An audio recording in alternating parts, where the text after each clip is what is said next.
Bonjour tout le monde. Aujourd'hui, il s'agit d'une vidéo spéciale puisqu'elle sera uniquement tournée sur ma vie privée. Ouais, j'en ai encore jamais parlé en vidéo, mais là, ça me semble important. Sachant qu'en plus, ça reste un sujet geek, puisque si vous êtes connaisseur, vous devez savoir que mon prénom, Valérian, vient d'une bande dessinée qui s'appelle Valérian et Laureline. Et donc, l'histoire originale que je vais vous raconter maintenant, c'est celle de ma propre histoire avec ma Laureline. Enchantée. Oui, parce qu'elle s'appelle vraiment Laureline, Oui, mais ça c'est une histoire assez folle. avec même des péripéties et tout. Mais elle parle aussi d'amour.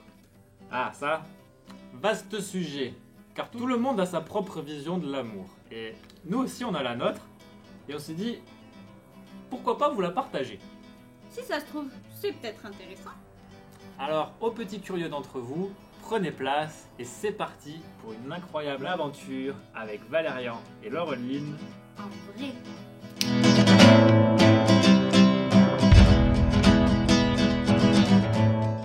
Valérian et Laureline est une BD de science-fiction sortie en 1967.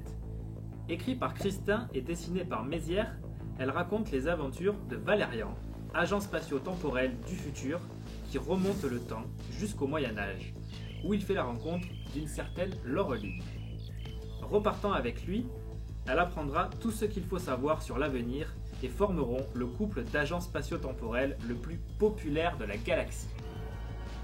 Une saga en 22 albums qui a beaucoup marqué nos parents puisqu'ils nous ont respectivement appelés Valérian et Laureline en référence à cette BD. Alors, on va casser le mythe direct, mais nous, on n'a jamais été fans de cette BD. Non. Pourtant, j'ai essayé. Perso, j'adore les BD, j'adore la science-fiction. Je suis même allé à la rencontre du dessinateur au festival d'Angoulême. Mais je sais pas, cette histoire, elle matche pas. Bref, on a vécu chacun nos vies à 12 km de distance. Sans jamais se rencontrer. Elle, les pieds sur terre, proche de sa famille et des animaux. Et lui, la tête dans les étoiles, a créé des histoires. Jusqu'en 2017. Date à laquelle Luc Besson sort au cinéma l'adaptation de la BD Valérian et la Cité des Mille Planètes. Et au même moment, deux de mes amis, Giovanni et Steven, me disent « Hé Val, dans notre salle de sport, il y a une fille qui s'appelle Laureline. » Alors moi, ça y est, je me fais des films. Une Laureline. Mais c'est peut-être le destin. Faut que je la rencontre. Oh, pour dire, je suis même allé faire un cours d'essai à la salle de sport alors que je déteste le sport. Et le comble, c'est que c'est le seul jour où j'étais absente. Ouais. Du coup, j'étais dégoûté et aucune envie de retourner faire du sport un autre jour. Alors, j'ai chargé Giovanni et Steven, pour la prochaine fois qu'ils la verraient, de l'inviter au cinéma. Parce que ça serait cool d'aller voir le film sur Valérian et Laureline avec de vrais Valérian et Laureline, non ? Alors certes, mais je t'avoue que de mon point de vue, j'ai trouvé ça très bizarre que deux inconnus me proposent d'aller au cinéma pour rencontrer un Valérian. Je me suis dit, c'est quoi cette méthode de drague chelou ? Mais bon, j'ai fini par accepter et je me suis dit que j'allais me faire jolie. Le 4 août 2017, jour J, on se retrouve tous au resto avant d'aller au ciné et on tombe enfin face à face. Et là, c'est le coup de foudre. Faux ! Non, alors en vrai, pas du tout. Moi je me suis dit, oula, déjà, elle est trop maquillée pour moi. Moi j'aime les filles naturelles, souriantes et aux yeux marrons. Alors bon, elle était souriante, mais ça se voyait qu'elle était pas authentique. Elle racontait qu'elle était étudiante infirmière, et moi les hôpitaux j'aime pas ça. Et en plus, elle avait les yeux bleus. Oui je sais c'est bizarre, mais j'aime pas les yeux bleus. Bref, c'était plutôt dommage parce que à part ça, tout le reste était plutôt joli. Et moi, je t'ai trouvé trop maigrichon. Réservé, presque associable, pas drôle, pas de conversation, archi fermé d'esprit, dans ton monde. C'était dommage parce que t'étais plutôt mignon et j'aimais bien tes cheveux. Après le resto, on est donc allé voir le film. Un film qu'au final, j'ai pas aimé. Et apparemment, beaucoup de gens ne l'ont pas aimé, puisque c'est ce film qui a fait couler la boîte de Luc Besson. Mais bon, c'est normal, parce que l'histoire, c'est juste une mission comme une autre. Alors, on dirait un épisode de série qu'on a pris en plein milieu. Valérian et Laureline se connaissent déjà, alors que ce qui aurait été intéressant pour un premier film, c'est de voir leur rencontre. Bref, Luc Besson, si tu nous regardes, j'adore tes intentions, mais s'il y a une prochaine fois, demande-moi. T'es dur. Moi j'ai bien aimé ce film. Ah oui, parce qu'en plus, on a débattu après et on n'était pas d'accord. Et le pire, c'est qu'on faisait des comparatifs avec d'autres films comme Star Wars et elle connaissait pas. La fille, elle connaissait pas Star Wars. Et toi, à part les films, on dirait que t'avais rien à dire. Bref, ce qu'on s'est surtout dit, c'est que ça va pas le faire. Après, on s'est quand même revu le 11 septembre au Manureva pour fêter le diplôme de Giovanni. On était assis à côté et dans le brouhaha général, toi t'as commencé à me poser des questions sur ma vie et moi j'aime bien quand on me pose des questions, alors j'ai répondu en toute sincérité. Et moi, j'ai beaucoup apprécié qui se livre parce que c'est là qu'on s'est rendu compte qu'on sortait tous les deux d'une longue relation qui nous avait beaucoup marqué. Ouais, et où on a appris que tout le monde n'a pas le même désir d'avenir. Alors que pour moi, c'était évident que le but commun dans la vie, c'était de fonder une famille. Bah ouais, pour moi aussi. Alors que pourtant, il y en a plein pour qui c'est pas le cas. Ouais, mais ça c'est fou. Tiens, on dirait que quand on parle vraiment tous les deux, ça devient intéressant. Ouais, et qu'on peut avoir des discussions profondes, et ça, c'est fondamental. C'est à la suite de ça qu'on a échangé nos numéros. J'ai adoré ton premier message, simple et efficace. C'était pour organiser un ciné avec tout le monde le lendemain. On est allé voir Annabelle 2. Mais ce que je me rappelle surtout, c'est que j'étais dès qu'on soit pas assis à côté. Pareil. Du coup, à la fin, pendant que tout le monde débriefait dehors, moi je me suis dit que j'allais tenter un rapprochement. En posant légèrement mon épaule contre la sienne. Ça, c'était ma technique pour voir si elle aurait un mouvement de recul ou pas. Et là, elle aussi, elle s'est appuyée. J'ai bien aimé ce moment. Mais bon, comme il y avait trop de monde pour discuter, on a continué les jours suivants par texto. Et on avait beaucoup de choses à dire. C'est ainsi que je l'ai invité pour la première fois à la maison le 21 octobre pour te montrer mon premier film, Les Sudistes. Clairement, là, c'était un test.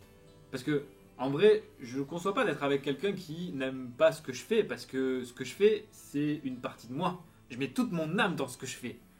Donc j'étais curieux de savoir si tu allais être réceptive à ce genre d'histoire. Bah carrément. Au début, on dirait que c'est un gros délire ce film. Et au final, c'est hyper profond. J'ai adoré la fin et du coup, j'ai voulu voir tout le reste de tes vidéos. Ok. Aime les sudistes? C'est fait. Quelle est l'étape suivante? Tu veux rester dormir? Non, je travaille demain, mais on se revoit bientôt. Il ne s'est rien passé de plus ce soir-là. Il a fallu attendre le 14 novembre pour que je revienne te voir. Mais là, j'avais pris toutes mes affaires. Oui, c'était pour voir Batman vs Superman chez moi avant d'aller voir Justice League les jours suivants. Et là, mon Dieu, qu'est-ce que ce film était long! Oui, c'était un supplice. Ah ouais, j'ai tenu parce que je voulais vraiment le voir, mais sinon, qu'est-ce que ça fait du bien quand c'était fini! Et oui, parce que c'est là qu'on s'est regardé. Premier bisou! Mais attention, un bisou ne veut pas dire que c'est gagné. C'est juste qu'on se laisse une chance de se découvrir davantage. Bah oui, parce que l'avantage tant qu'on n'est pas amoureux, c'est qu'on peut encore rester objectif sur les désirs de chacun pour voir si on peut réellement être compatible ou pas. Et dès le premier soir, c'est parti pour une avalanche de questions pour connaître nos valeurs qui nous plaira beaucoup. Qu'est-ce que tu aimes? Où est-ce que tu veux habiter? Quel genre de maison? Combien tu veux d'enfants? Qu'est-ce que tu tolères? Et qu'est-ce que tu ne tolères pas? Et surtout, voir si on ne se mettra pas de bâton dans les roues dans l'accomplissement de nos rêves respectifs. Moi, c'est devenir auteur. Et pour moi, c'est devenir maman. Oh, c'est pas mignon. À partir de là, on était ensemble. Et on a continué notre histoire chez l'un et l'autre. À découvrir nos univers et nos amis. Et à voir qu'une complicité commençait à naître à tous les niveaux. Si bien que j'étais curieux de savoir ce que pourraient en dire nos signes astrologiques. Et alors? Eh ben, d'après les sites de compatibilité astrale, on aurait semble-t-il les signes les plus compatibles de tout le zodiaque. Mais c'est ouf! Bon bah, même le ciel approuve. D'ailleurs, tant qu'on est sur les signes un peu mystiques, j'étais allée à un salon de la voyance et je me suis laissée tenter par une consultation avec un voyant. Et alors que je lui avais rien dit du tout, il m'a sorti que j'étais actuellement avec une personne qui allait être la personne avec qui j'allais passer une vie extraordinaire. Et apparemment, avec qui j'allais avoir un enfant à 25 ans. Tiens donc. Bref, c'est là qu'on arrive au rando challenge de Cuges-les-Pins. C'est une randonnée où des équipes doivent partir avec une carte et trouver sur le chemin des balises qu'on doit placer sur la carte et en répondant à des questions. Alors au début, je me demandais si t'allais pas me prendre pour un plouc de te proposer ça comme type de sortie. Ah non, au final, pas du tout. J'ai adoré cette journée. Et en plus, on s'est même rendu compte qu'on était compatibles sur ce genre d'activité. Parce que moi, ce que j'adorais, c'était répondre aux questions. Alors que toi, là où tu es fort, c'est sur l'orientation. Bah ouais. Mais si bien que pour une première, on a terminé premier avec plein de récompenses, dont un séjour dans le Jura. Trop bien. Et cette journée, elle a été vraiment fondamentale parce que c'est une des premières où toutes nos questions se sont envolées pour laisser place à nos sentiments. Et c'est Valérian qui a fait le premier pas. Le soir, en te disant, je t'aime. Sauf que moi, je voulais pas juste dire moi aussi. Parce que selon moi, quand on dit je t'aime à quelqu'un, c'est qu'on veut passer le reste de sa vie avec cette personne. Donc je voulais attendre le bon moment pour être sûre de moi et le dire de moi-même. Ouais, sauf que de mon point de vue, j'ai cru que c'était pas réciproque. En fait, tu t'es vraiment fermé, hein, si bien que moi, ça m'a fait tout remettre en question. Je me suis dit, bon, ok, c'est bien beau tout ça, mais peut-être que je me suis planté. Parce qu'à la base, je pensais que la personne dont je tomberais amoureux serait un double de moi au féminin. Et que ça commencerait avec un coup de foudre, comme dans les films. Et là, c'était pas le cas. Plusieurs jours ont passé sans qu'on aborde vraiment le sujet. Jusqu'à ce jour du 25 avril. Après une ultime discussion, j'ai vu que Valérian sentait toujours que quelque chose n'allait pas. J'ai décidé de mettre fin à notre relation. Et elle m'a dit ça avec une telle froideur, on aurait dit que tu étais devenu inaccessible. Comme si t'avais mis toutes tes émotions en retrait derrière une barrière infranchissable. Mais c'est le cas. J'avais mis une barrière dès le début pour pas trop me dévoiler et si je voulais pas qu'elle se brise, fallait que je parte. Sauf que j'avais pas envie qu'elle parte. Mais j'ai quand même décidé de m'en aller. Et là, c'est au dernier moment que tous les sentiments que j'avais pour lui sont remontés à la surface. Donc j'ai laissé parler mon cœur. Je lui ai dit je t'aime, que c'était le premier garçon dont j'étais tombée amoureuse et que je voulais qu'il le sache avant que je parte. Alors moi, j'ai fait un grand sourire et je l'ai prise dans mes bras. Mais sur le coup, j'ai pas compris pourquoi elle était si heureuse. Mais en fait, c'est parce que toutes ces barrières venaient enfin de disparaître. Pour une fois, elle était vraiment elle-même et c'était juste ça qui me manquait. Et c'est là que notre histoire d'amour a pu vraiment commencer. On est parti faire nos premières vacances dans le Jura. Rien que tous les deux, avec une première nuit en camping sauvage pour moi. Ah oui, ah là là. Franchement, il y a des endroits là-bas qui sont tellement féeriques. C'était trop bien. Sans oublier de passer voir mon pote Roman sur le retour. Ah, et on a ensuite enchaîné avec ma famille à Nice, avec la visite de la ville. Et la mienne, en Aveyron, avec la découverte des alentours. Jusqu'à une semaine magique dans les Vosges, pour l'arrivée des marchés de Noël. Qu'est-ce que j'aime la France pour sa diversité de paysages. On s'est rendu compte qu'on aimait le même type de balade en fait. Ouais. Et maintenant, elle aime aussi Star Wars. Ça y est. Du coup, un an après, je lui ai proposé qu'on aménage ensemble. Parce que même si tout le monde nous disait ouais, attention, quand on emménage avec quelqu'un, c'est là que tu fais face à tous tes défauts. Ben, moi j'étais sûr qu'on n'aurait pas de mauvaises surprises. Surtout quand on se questionne suffisamment longtemps comme nous, ouais, ça va. On s'est donc installés tous les deux en septembre 2019 à Auriol, dans un joli petit T2 où il a fallu faire pas mal de petits travaux. Même moi j'ai été initiée. Ah ouais, ça a été long, mais on s'est fait un vrai petit nid douillet avec même mon plus grand rêve, un écran de cinéma à la maison. Ouais. C'était trop beau, mais au final, suite à un gros problème sur les lieux, on a dû redéménager 2 mois plus tard. Alors au début, c'est vrai qu'on pensait que ce changement allait être dur, mais en fait non, ça nous a encore plus soudés. Et finalement, on a trouvé cet appartement à Aubagne. Alors évidemment, il a fallu encore refaire des travaux, tout réinstaller. Mais après un bon réagencement, je trouve qu'on s'est vraiment bien débrouillé. Franchement, ça fait du bien d'avoir un créatif à la maison. Oh, il a même fabriqué une vigie pour Lila, la chienne de mes parents, pour qu'elle puisse voir par-dessus le muret. Ouais, mais ce qu'il faut retenir de notre aménagement, c'est que la vie à deux s'est révélée hyper fluide. Ouais, c'était comme une évidence. On a trouvé un super équilibre, même dans les tâches quotidiennes, on s'aide toujours. Et même pendant la période du confinement, ça nous a pas séparés. D'ailleurs, Valérian en a profité pour lancer ses vidéos et son entreprise. J'étais aussi initié au Lego. Ah ouais, c'est trop addictif. Mais c'est toujours toi qui gardes les plus gros. on sortait uniquement pour faire du sport. Et on rentrait pour regarder des films. Et quand tout ça était enfin fini, on a pu enfin reprendre nos balades. Ouais, des petites randonnées toutes simples autour de chez nous. Mais en même temps, notre région n'est-elle pas la plus belle? La plus belle pour prendre l'apéro surtout. Oh, tant qu'on y est, j'aimerais aussi dire que ma mère nous a confectionné des costumes magnifiques de Link et Zelda pour les 30 ans de Clément. C'est vrai que ça te tenait à cœur ces costumes. Oh, et en parlant d'anniversaire, je crois que le cadeau que tu m'as offert qui m'a tenu le plus à cœur, c'est ce collier de mon signe astrologique. Je l'adore. Oui, pour moi aussi, il a une grande signification. Et donc, on arrive à nos dernières vacances. Et toi, c'est quoi qui t'a le plus marqué? Alors, d'abord les gorges du Loup, les gorges du Verdon, la montagne avec Embrun et aussi Annecy, dans un trop joli chalet. Ah oui, et surtout notre semaine en Bretagne. Où on a aussi dormi une nuit en tente, mais cette fois sur un rond-point. Lol. Avec encore des forêts de fous et juste des moments heureux, quoi. Voilà, si bien qu'aujourd'hui, ça fait 4 ans qu'on est ensemble.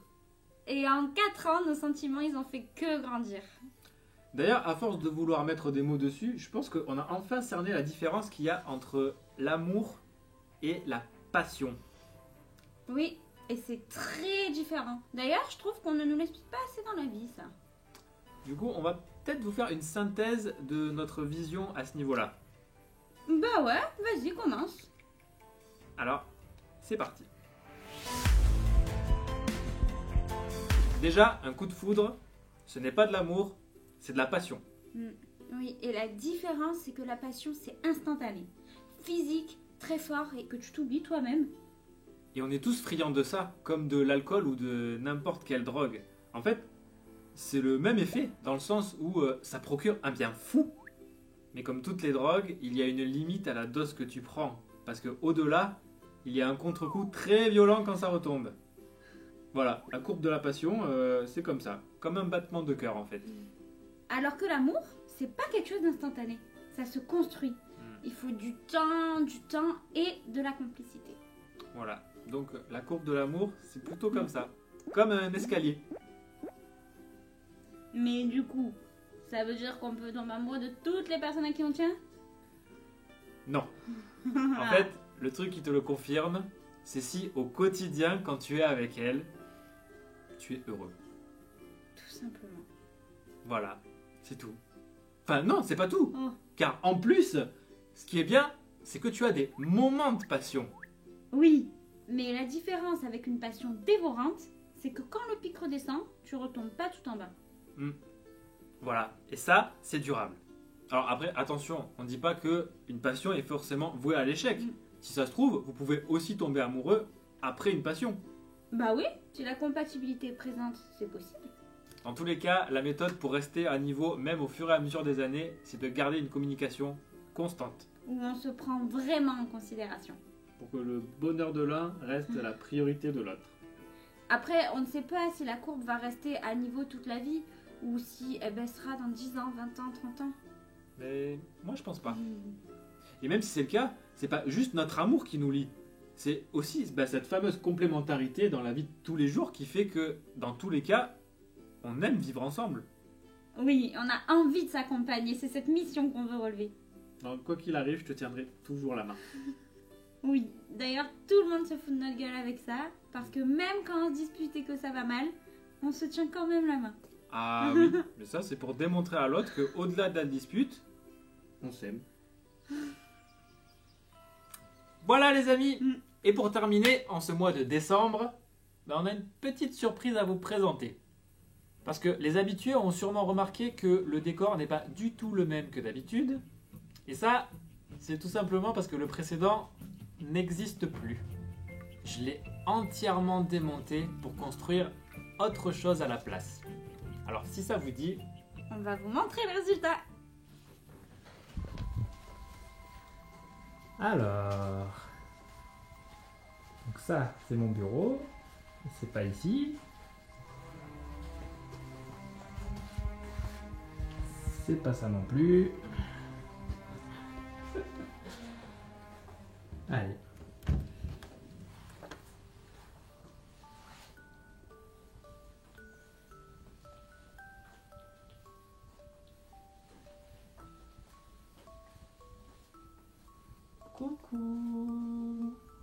nous avons l'honneur de vous présenter Licia. Bienvenue. C'est notre petite étoile. Parce qu'elle aussi, ça a été dur avant de la voir. Mais ça y est, elle est finalement arrivée le 16 décembre 2021. Eh oui, le voyant avait raison, j'ai 25 ans et c'est mon plus beau cadeau.